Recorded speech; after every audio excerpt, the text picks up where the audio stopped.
pernah jadi mahasiswa ya Mas? Iya. Terus pernah juga saya dengar katanya pernah turun ke jalan tuh waktu itu kemana aja tuh Mas? Kang Sapu kali gue ya turun ke jalan. Bukan, kalau kita tahu kan sekarang mahasiswa nih dengan ini mereka pengennya ke DPR ya, terus ada juga yang ingin nggak setuju dengan sidang umum MPR dan sebagainya. Nah, kalau Mas Endro waktu zamannya Mas Endro sendiri? Kalau zaman kita dulu ininya lain ya. Dulu NKKBKK, masalah tuh? normalisasi kehidupan kampus.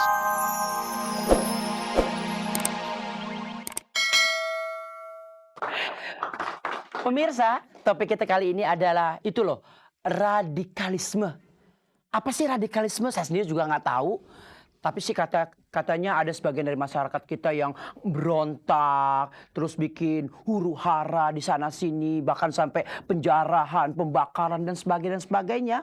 Nah, untuk bincang-bincang ini, biar saya nggak salah-salah ngomong, kebetulan untuk tamu saya yang satu ini adalah seorang artis, dia juga pelawak dan dia juga mantan mahasiswa. Siapa lagi pasti Anda kenal. Tepuk tangan untuk Mas Endro Warkop. Halo Mas Endro, selamat malam. Silakan Mas duduk Mas. Iya. Apa kabar baik? Alhamdulillah Naik motor? enggak. Berewok masih asli ya Mas? Masih ya? turun dari sini mari turun. Gitu. Oke Mas Endro. Iya, gimana ya? Kita mau bincang-bincang santai.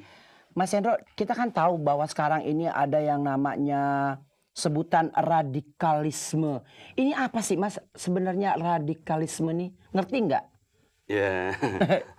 Serem banget gue ya? diajak ngomong beginian. Enggak, cuman ya kita santai aja gitu. Gitu. Asik ya.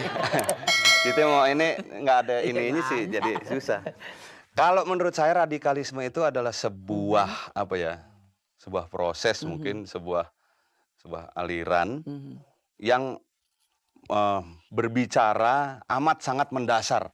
Istilahnya kayak misalnya fundamental gitu. Apa itu bahasa fundamental? Fundamental tuh bener-bener apa ya? Ya dimental-mentalin lah. Iya begitu deh, kita susah makanya kita bukan pakarnya, tapi yang jelas kayak gitu deh. Nah tapi kan Mas Endro sendiri kan pernah jadi mahasiswa ya Mas? Iya. Terus pernah juga saya dengar katanya pernah turun ke jalan tuh waktu itu kemana aja tuh Mas?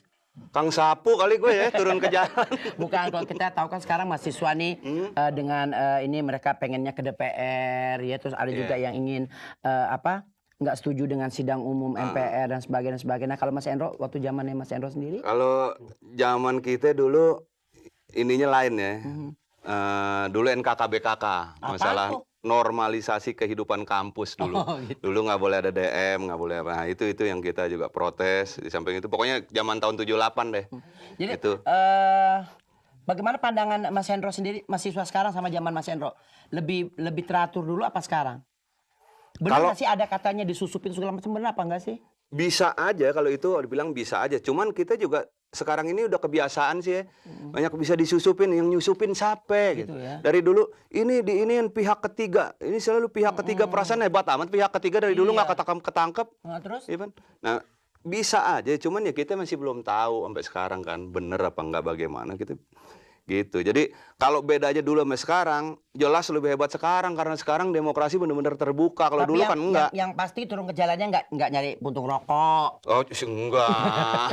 Sendro, kita kalau ngomong gini kita nih kalau orang politik kita gak ngerti. Itu dia. Nah, kita sekarang mau ngedatengin orang yang lebih tahu tentang masalah ini. Kita akan panggil aja, tapi pemirsa, baik kita akan panggilkan tamu kita yang berikut ini nanti setelah yang sure. Beliau ini adalah seorang peneliti dari LIPI. Kita panggilkan aja Mas M. Sobari. Pemirsa kita tepuk tangan. Selamat malam Mas. Selamat malam. Monggo. Terima kasih. Sugeng duduk Mas. Apa kabar Mas? Sobari sehat? Baik, sehat. Mas, ini kita lagi ngobrol-ngobrol sama Mas Endro. Masalah ini Mas, masalah radikalisme. Ini orang kecil kan nggak ngerti Mas. Apa sih radikalisme ini sebenarnya Mas? Radikalisme itu untuk mudahnya kita sebut sebagai sesuatu watak, sesuatu cara berpikir mengenai sesuatu perkara tertentu secara sangat mendasar dan mendalam. Nah, itu radikal, itu betul-betul suatu perkara dikaji dari sudut yang sangat dalam, yang sangat mendasar sekali. Detail gitu ya. Detail, sampai kepada pokok-pokok persoalan sehingga semua pertanyaan yang bisa diajukan mengenai radikalisme itu bagaimana itu bisa dijawab oleh pikiran itu. Nah, tetapi perkembangan kemudian menunjukkan bahwa radikalisme itu menjadi suatu sikap yang di dalam politik dinilai sebagai sesuatu yang negatif.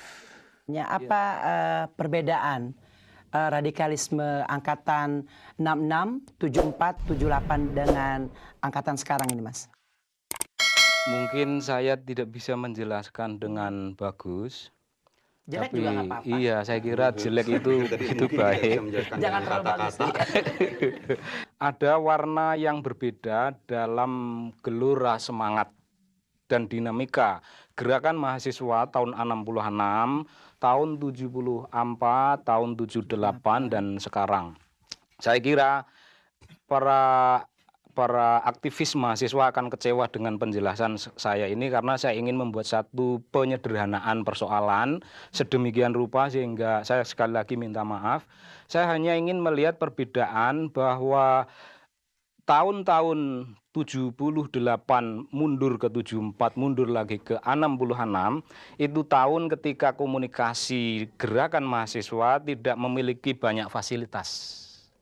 Fasilitas yang sekarang ini saya sudah kemukakan tadi. Salah satunya fasilitas apa, Mas? Punya internet, punya gitu ya. kemampuan mengorganisasi, lebih canggih sekarang ini sehingga sehingga suatu persoalan, suatu rencana, suatu program gerakan yang dilahirkan oleh suatu kelompok mahasiswa bisa dikomunikasikan ke kelompok-kelompok yang lain dan mereka bisa berbagi aspirasi, berbagi semangat, berbagi gelora muda untuk mendukung gerakan turun ke jalan itu. Nah, gerakan tahun 78 waktu itu saya ikut di Merawamangun. Setiap kali mahasiswa rapat merencanakan suatu langkah tertentu, itu segera setelah itu bocor.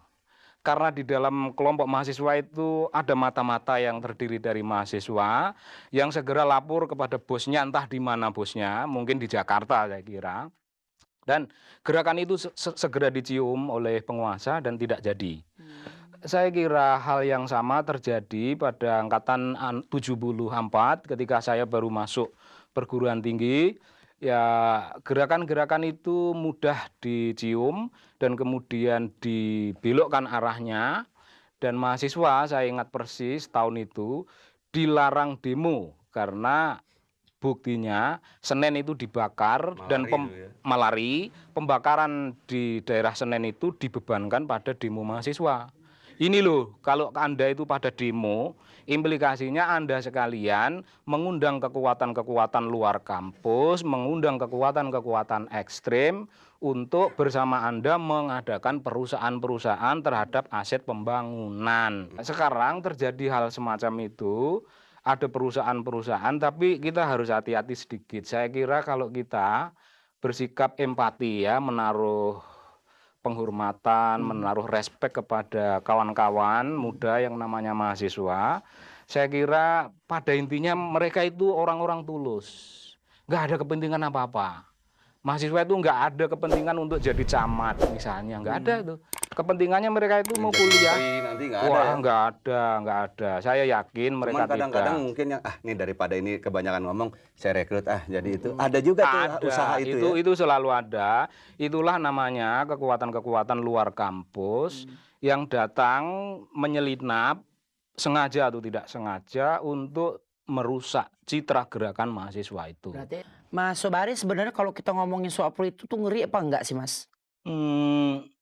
Kadang-kadang enak. Kadang-kadang enak Kadang-kadang ya. enak. Dan ini juga pernah ada misalnya dulu ada tokoh-tokoh yang radikal ya, Iya, Mas. iya. Terus sekarang mungkin karena udah enak duduk di tempat yang empuk jadi pejabat. Iya, Terus iya, mereka sekarang makin melempem nih gimana, Mas? Makmur gitu ya, makmur, makin melempem. sehat. Saya kira itu tidak apa-apa. Tidak apa-apa dalam pengertian bahwa pada intinya saya berpendirian di masyarakat kita itu tidak ada sikap radikal dalam pengertian positif yang saya bayangkan tadi. Watak kita itu relatif sangat instrumental bukan instrumental musik ya, Iya, sangat instrumental, Itu sangat instrumentalia. itu instrumentalia, sangat sangat reaktif terhadap keadaan yang berkembang. Jadi bukan dilandaskan pada suatu perenungan yang cukup mendalam mengenai gagasan-gagasan filosofi politik tertentu supaya ini begini dan begitu.